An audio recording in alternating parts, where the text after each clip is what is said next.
அந்த பாட்டிக்கு ஒரு கண் தெரியாது. ஒரு நாள் தன் மகன் பேர பிள்ளைகளை பார்க்க அவர் ஊரிலிருந்து வந்தார். அவர் கதவை தட்டிய போது அவர் கண்ணை பார்த்து சிறு பிள்ளைகள் பயந்து விட்டார்கள். அவர்கள் விரைவாக ஓடி, அம்மா ஏதோ நடந்து விட்டது, நாங்கள் பயந்து விட்டோம் அம்மா, யாரோ உள்ளே வந்திருக்கிறார் என்று சொன்னார்கள். அவள் வெளியே போய் பார்த்த போது அது அவர்களுடைய சொந்த அம்மாவாக இருந்தார். அம்மா, நீங்க ஏன் வந்திருக்கிறாய்? என் பிள்ளைகள் உன்னை பார்த்து பயந்து விட்டார்கள், தயவு செய்து போய்விடு. நான் உன்னை வரக்கூடாது என்று சொல்லவில்லையா? அந்த கிராமத்தில் இருந்திருக்கலாமே இல்லையா? தேவையான இருந்தால் நான் உன்னிடம் சொல்லி இருப்பேன். எனக்கு தானும் கொஞ்சம் சொத்து இருக்கிறது இல்லையா? என் உடல்நிலை நல்லதில்லை என்று தெரியும் தானே? பல முறை கடிதம் எழுதியேன், ஒரு பதிலும் வரவில்லை. ஒரு நிமிடம் கூட நேரம் கிடைக்கவில்லை. பிரச்சனை வந்த போதும் அவளை வீட்டுக்குள் விடாமல் வெளியிலிருந்தே அனுப்பிவிட்டான். கொஞ்சம் நேரம் கழித்து அவள் மீண்டும் ஒரு கடிதம் எழுதியாள்.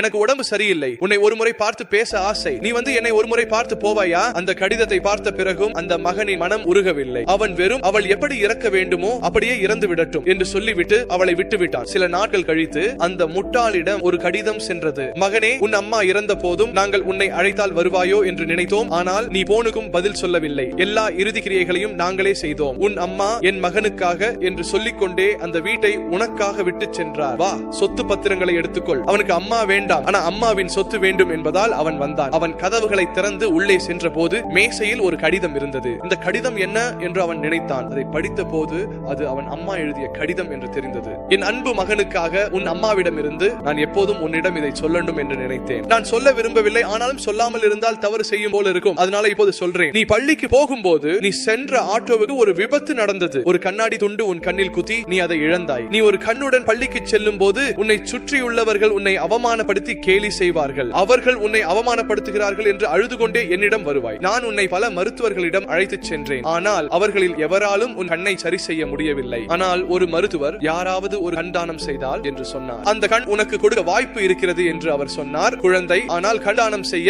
யாராவது முன் வருமா என்று தேடிய போது யாரும் முன் வரவில்லை. நான் உன் நலனுக்காக மட்டும் விரும்பினாலும் உன் எதிர்காலம் பிரகாசமாக இருக்க வேண்டும், யாரும் உன்னை அழ வைக்க கூடாது என்று நினைத்து இறுதியில் நான் என் கணையே தானம் செய்தேன். நான் தானம் செய்த அதே கண் தான் இப்போது நீ அணிந்து பெருமையுடன் பள்ளிக்கு போகிறாய். நீ நல்லா படித்தாய், அந்த கல்வியின் காரணமாகவே உனக்கு ஒரு வேலை கிடைத்தது. ஆனால் நீ திருமணமான பிறகு என் குழந்தை, நீ உன் அம்மாவை மறந்துட்ட. இப்போது நீ எவ்வளவு அழகா இருந்தாலும் மக்கள் உன் கண்கள் அழகாக இருக்கின்றன என்று சொல்வது நான் என் அழகையும் என் பார்வையையும் தியாகம் செய்து உனக்கு அந்த அழகையும் பிரகாசமான எதிர்காலத்தையும் கொடுக்கவே தான் அந்த கண் உனக்கு கொடுத்த அம்மா நான் தான். ஆனாலும் நீ என்னை நிராகரித்து உன் காலால் என்னை வெளியேற்றி விட்டாய். இருந்தாலும் உன் நலனுக்காகவும் உன் மனைவி பிள்ளைகள் சந்தோஷமாக இருக்க வேண்டும் என்பதற்காகவும் என் மனதாரும் என் சொத்துக்களை எல்லாம் உன் பேரில் எழுதினேன். இதுவா அம்மாவின் அன்பு? இந்த உலகத்தில் பலவிதமான அன்புகள் இருக்கின்றன, ஆனால் அவை அனைத்தும் சுயநலத்துடன் கலந்தவை. இந்த உலகத்தில் உண்மையில் சுயநலம் இல்லாத அன்பு ஏதேனும் இருக்கிறதா? அம்மா அப்பா அன்பு மட்டும்தான்.